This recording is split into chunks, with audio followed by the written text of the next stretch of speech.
औज़ु बिल्लाहि मिनश्शैतानिर्रजीम बिस्मिल्लाहिर्रहमानिर्रहीम अस्सलातु वस्सलामु अलैका या सय्यदी या रसूलल्लाह व अला अज़वाजिका व अस्हाबिका व आलिका या सय्यदी या हबीबल्लाह। अल्हम्दुलिल्लाह, लाहौर शहर से ये 63 नंबर प्रोग्राम है अल मसीह ईसा बिन मरियम अलैहिस्सलाम और 9/11 के उन्वान पर। आज बरोज़ बुध 1 दिसंबर 2021 ईस्वी है।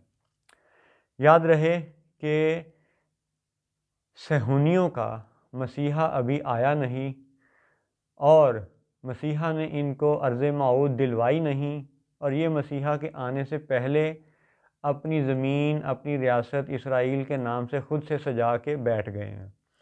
और उसी रियासत इसराइल के मौजूदा वज़ीर आज़म नफ्ताली बेनेट ने अभी तकरीर की थी सितंबर 2021 के अक़वाम मुत्तहिदा के 76वें जनरल असम्बली के सेशन से।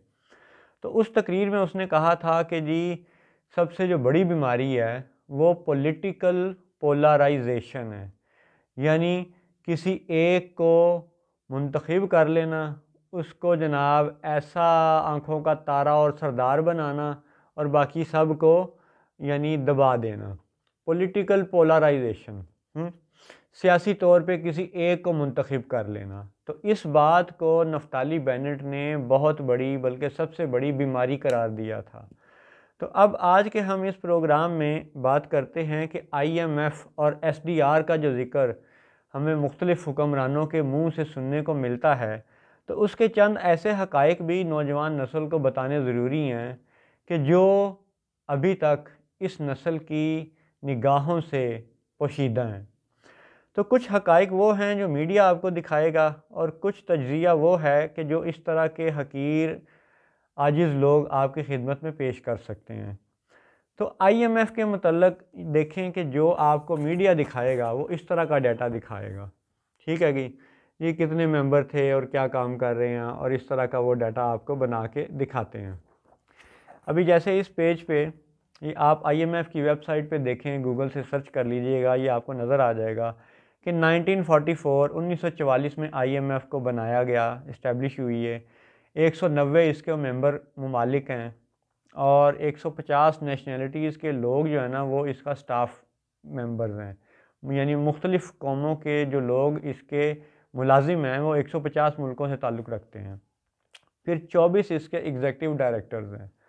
और दिलचस्प बात यह है कि हर जो मेंबर मुल्क है उसका जो स्टेट बैंक का गवर्नर है वो भी इनका मुलाजिम है, वो भी इनकी काबीना ही में शामिल है। यानी यूँ समझ लें कि किसी भी मुल्क का स्टेट बैंक का जो गवर्नर है वो उस मुल्क के स्टेट बैंक से भी तनख्वाह ले रहा है और IMF से भी पैसे ले रहा है।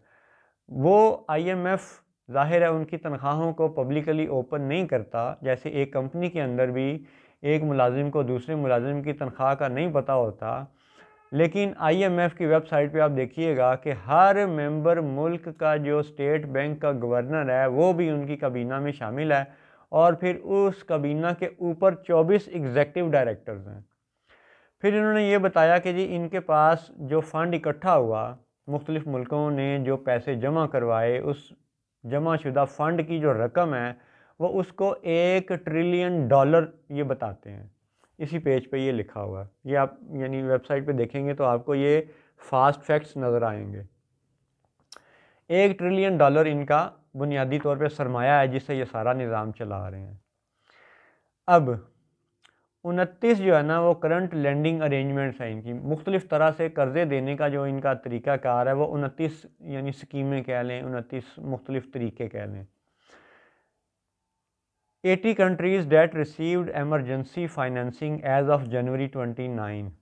तो 2021 के जनवरी तक 80 ममालिक ने इनसे एमरजेंसी फाइनेंसिंग तलब की थी, यानी कोई अचानक ऐसी कोई एमरजेंसी आ गई तो इन्होंने मदद की, और उस पर ये कहते हैं जी कि 0%, यानी ये देखें आपको 0% नज़र आ रहा है। तो ये जी 0% पे यानी बग़ैर सूद के कर्ज़ा दे देते हैं, लेकिन किन को? Loans to low income countries. अब बात ये है कि जब ये है ही एक फ़ंड तो फिर ये सब के लिए बग़ैर सूद क्यों नहीं है? ठीक है, भी एक सोचने की बात है, एक सवाल तो आता है जहन में कि जब ये है ही इंटरनेशनल मॉनिटरी फ़ंड, तो जब ये फ़ंड है तो फिर चंद मुल्कों के लिए चंद हालात में 0% सूद अगर ये कंसीडर कर सकते हैं, तो बाकी सब मामलात में भी ये 0% सूद को कंसीडर क्यों नहीं करते। एक ये इनका तज़ाद है और ये कोई छोटा तज़ाद नहीं है, सोचिएगा। दूसरी बात कि ये तो वो हक़ाइक़ हैं जो मीडिया पे आपको दिखा दिए गए, बता दिए गए कि जी इतने मेंबर ममालिक हैं और सो एंड सो। अब आप जब इन्हीं की वेबसाइट पे इन्हीं की आप फाउंडिंग और मिशन स्टेटमेंट को देखें तो वो बड़ी दिलचस्प है। उसको आप 5-6 लाइनों का एक पैराग्राफ है, वो आप सुन लीजिए। Founding and mission. The IMF was conceived in July 1944 at the United Nations Bretton Woods Conference in New Hampshire, United States। यानी मुख्तसर ये कि 1944 में अमेरिका में ये बनी थी तंजीम, ये इदारा। The 44 countries in attendance sought to build a framework for international economic cooperation। तो उस वक्त इब्तदाई तौर पे 1944 में जो 44 ममालिक इकट्ठे हुए, तो उन्होंने इसका फ्रेमवर्क इसलिए बनाया, बुनियादी ढांचा यूँ था, फॉर इंटरनेशनल इकनॉमिक कोऑपरेशन, मुआशी तौर पे जो एक दूसरे से ताउन करना है उसकी बुनियाद बनाने के लिए, संवारने के लिए ये इदारा बनाया गया। और अगला जो है ना वो जुमला बहुत ही ज़बरदस्त है, उसको ध्यान से सुनिएगा। And avoid repeating the competitive currency devaluations. तो किसी भी मुल्क की जो करेंसी डीवैल्यू हो जाती है, उसकी जो करेंसी गिर जाती है, उसको अवॉइड करने के लिए, उससे बचने के लिए, उसको रोकने के लिए ये इदारा बनाया गया। तो अब इस पे और बात करेंगे, मज़ीद इनका एक जुमला और सुन ले कि करेंसी डीवैल्यूएशन को अवॉइड करने के साथ ही ये जिक्र करते हैं कि that contributed to the great depression of 1930। जिस तरह 1930 में एक वो स्लम्प आया था मार्केट में, तो अगर आइंदा कभी इस तरह की सूरत हाल किसी मुल्क को दरपेश हो और IMF उसकी मदद करे, तो उस मदद का एक बुनियादी तकाजा या एक बुनियादी मकसद ये होगा कि टू अवॉइड करेंसी डीवैल्यूएशन। अब अगला आखिरी जुमला। The IMF's primary mission is to ensure the stability of the international monetary system, the system of exchange। यानी जो शरह तबादला है कि जी जैसे मिसाल है एक यूरो के बदले में 199 रुपये हैं पाकिस्तानी, तो इस शरह तबादला को स्टेबल करना। ठीक है, दोबारा फिर सुने। एक ये कि किसी भी मुल्क की करेंसी जो गिरती है, उसकी जो डीवैल्यूएशन होती है, उसको रोका जाए, उससे अवॉइड किया जाए, उससे बचा जाए या उसको बचाया जाए।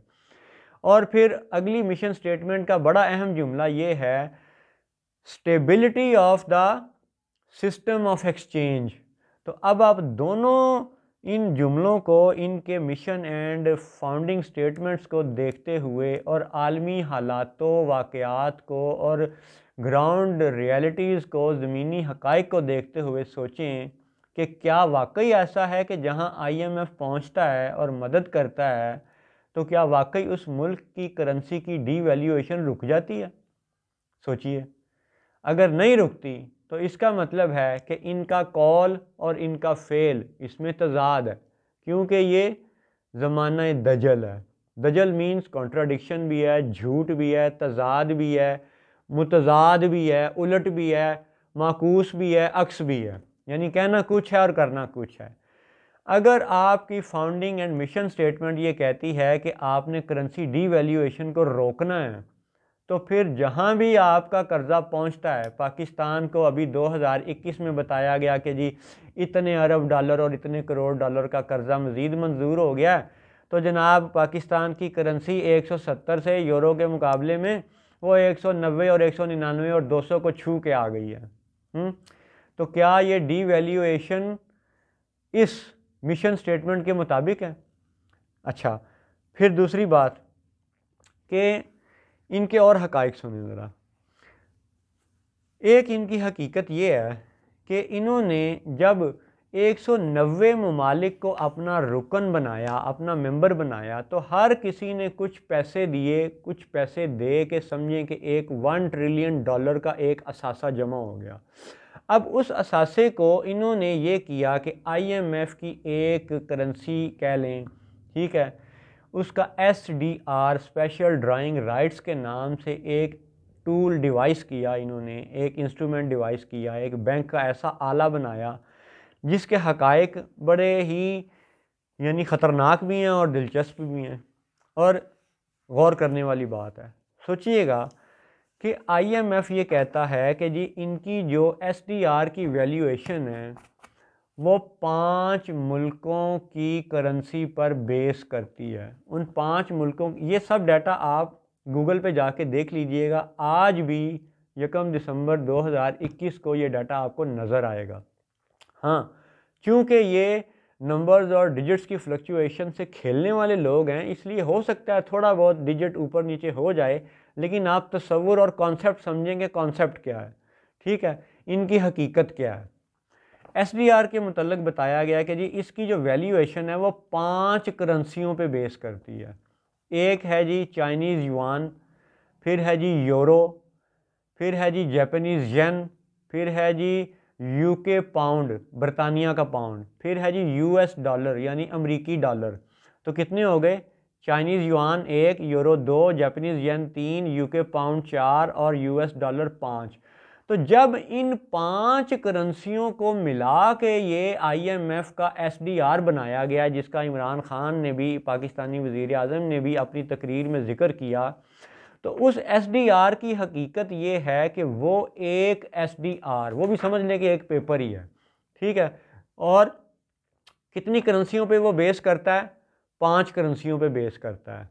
तो जब 5 करेंसियों पे बेस करता है तो फिर इंटरनेशनल जो ट्रेड है, जो आलमी तिजारत है, उसमें पिछले 50 सालों से, बल्कि पिछले 70 सालों से महज अमरीकी डॉलर ही को क्यों लेन देन के लिए जनाब इस्तेमाल किया गया? सब मुल्कों को एक करेंसी का पाबंद क्यों बनाया गया? जबकि नफ्ताली बेनेट साहब अपने अक़वाम मुत्तहिदा की तकरीर में ये कहते हैं कि पॉलिटिकल पोलराइजेशन सबसे बड़ी बीमारी है।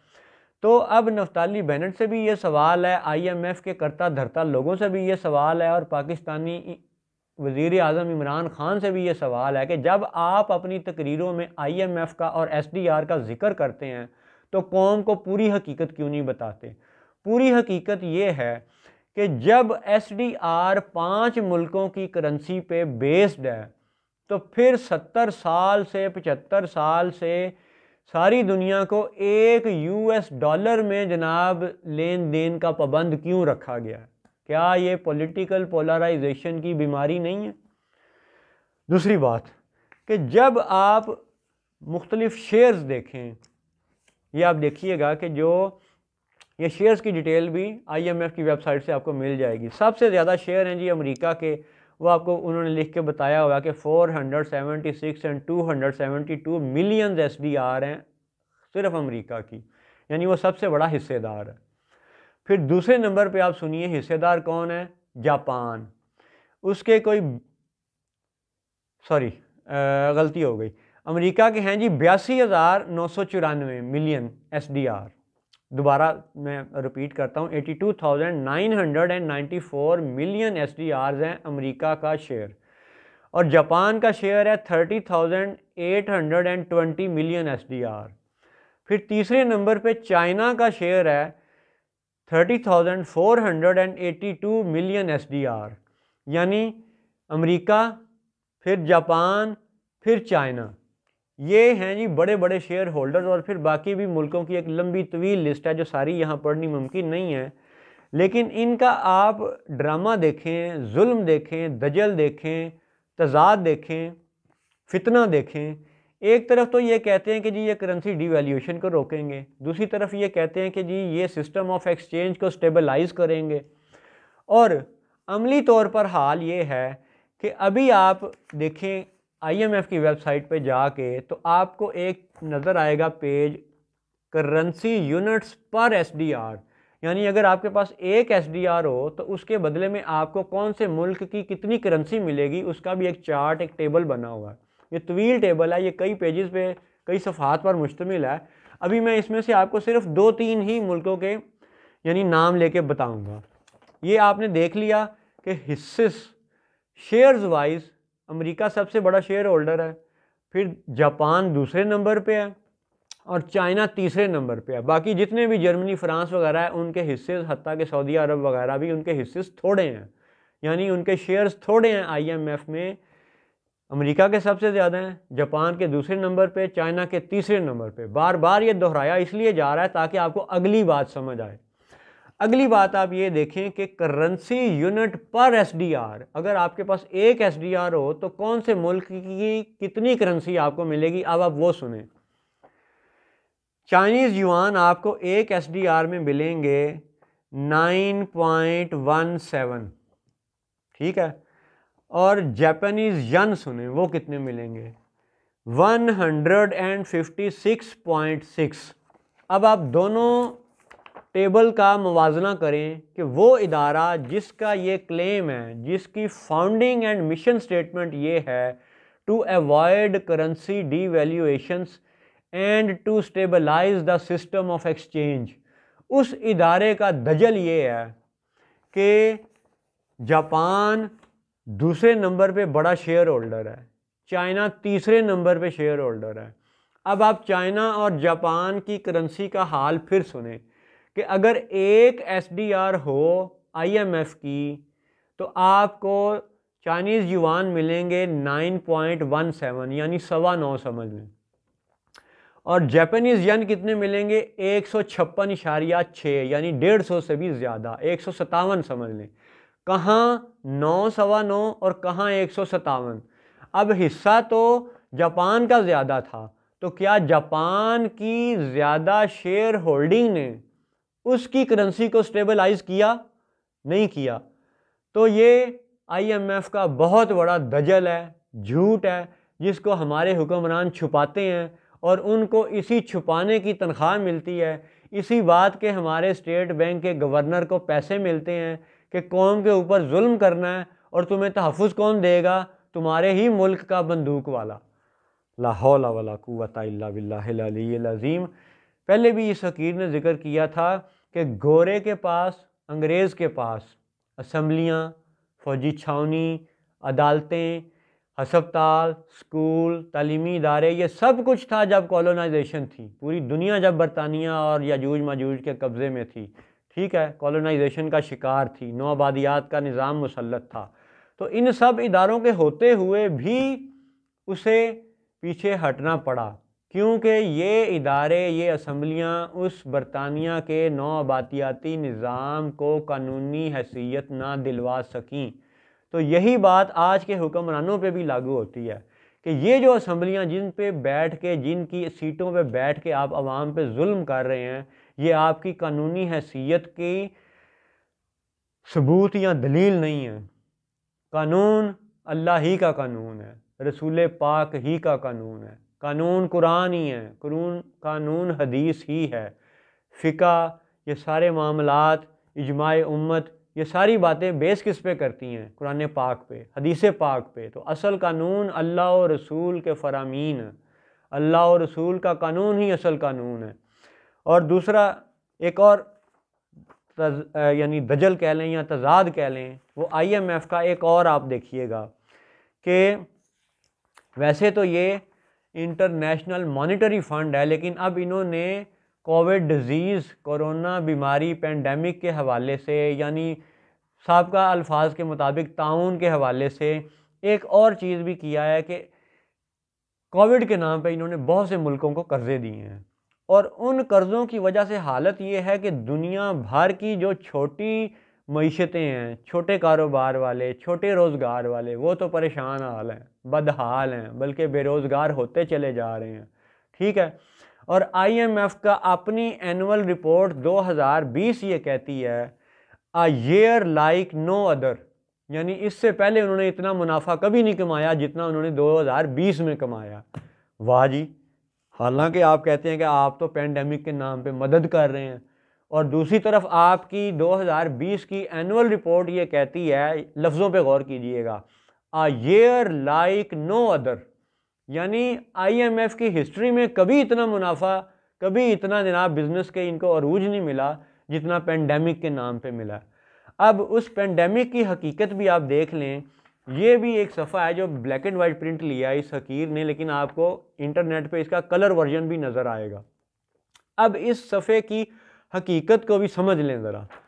वो ये कहते हैं जी कि अगर किसी मुल्क ए का, ठीक है, SDRs पड़े हुए थे IMF में, ठीक है, तो वो IMF उसकी दरख्वास्त पर SDR उसके हवाले कर सकता है किसी मुल्क ए को अगर उसको ज़रूरत हो तो, और वही मुल्क ए किसी दूसरे मुल्क बी के साथ उसके फॉरेक्स रिज़र्व्स, यानी जो फॉरेन करेंसी एक्सचेंज रिज़र्व्स उसके पास पड़े हुए हैं, उसके साथ भी अदल बदल कर सकता है, तब्दील कर सकता है।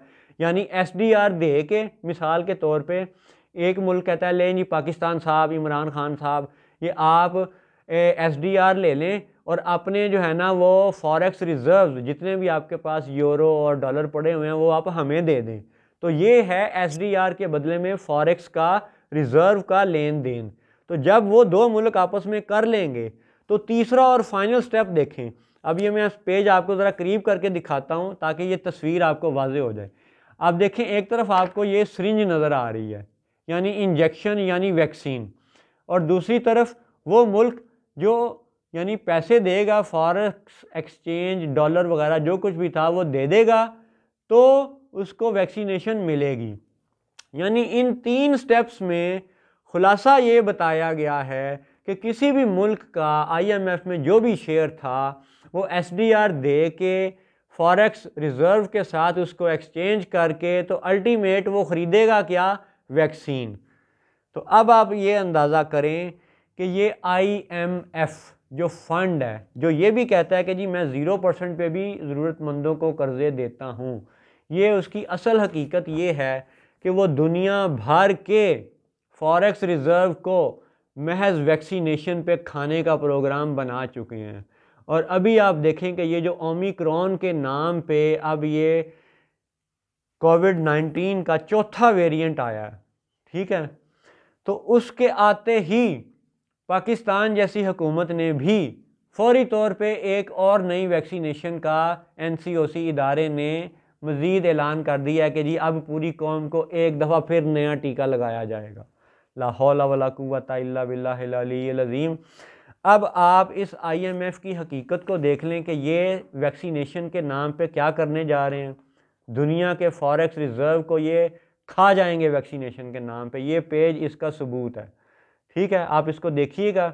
और फिर एक और बात, हकीर ने पहले भी एक ये बात की थी कि अगर कुरान पाक की आयात में से कोई बात की तावील तशरीह ये हकीर करे और वो तशरीह गलत साबित हो जाए तो ये हकीर गलत समझा जाएगा, कुरान को गलत नहीं समझा जाएगा। यानी यूँ मैं बात करता हूँ कि कुरान सच्चा ही था लेकिन इस हकीर की अक्ल समझ में कमी थी, तो ये समझने में और तवील बयान करने में पूरी तरह कामयाब नहीं हो सका।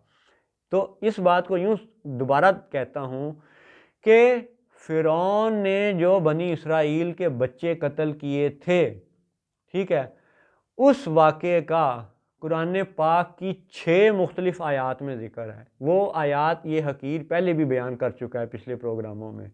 यानी यूँ कह लें कि इस हकीर की छठी हिस्स या एक ख़्याल ये है कि इस कोविड वेरिएंट के 6 वेरिएंट आएंगे।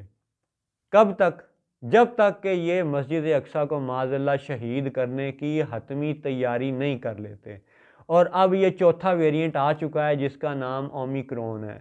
इट मीन्स कि 2 वेरिएंट अभी और हैं जो और ज़्यादा ख़तरनाक होंगे। तो पहले तो ये भी दुआ मांग लेते हैं कि अल्लाह ताला हमें फितना दज्जाल से बचाए, अपनी पनाह में रखे। लेकिन इन इदारों के जो हक़ाइक़ ये आपको बताए जा रहे हैं, ये आप देखिएगा, सोचिएगा, गौर कीजिएगा कि ये वैक्सीनेशन के नाम पे IMF ये क्या दिखा रहा है और दुनिया में क्या हो रहा है इस वक्त। वैक्सीनेशन के नाम पे यूरोप में, ऑस्ट्रेलिया में जो हंगामे हो रहे हैं, यहाँ पाकिस्तानी अखबारात उसको पूरी तरह छुपा रहे हैं, ठीक है। जबकि रशियन टीवी, आरटी न्यूज़ और टीआरटी न्यूज़, तुर्की का चैनल या आरटी रूस का चैनल वगैरह वो आप देखें, चाइना का देखें, ईरान के चैनल देख लें, ठीक है। तो उससे आपको हकीकी सूरत हाल पता चलेगी कि क्या जुल्म का खेल है जो इस वक्त रचा हुआ है, और कौन कौन से मोरे हैं जो यजूज और माजूज की भरपूर ग़ुलामी के साथ उनकी मदद के तौर पे कर रहे हैं। क्यों? क्योंकि वो ये कहते हैं जी कि असम्बलियाँ हमारे पास हैं और इदारे हमारे पास हैं, लेकिन याद रहे कि गोरे का नौ आबादियाती निज़ाम भी असम्बलियों समेत मौजूद था और गैर कानूनी था। अस्सलामु अलैकुम वरहमतुल्लाहि वबरकातुहू।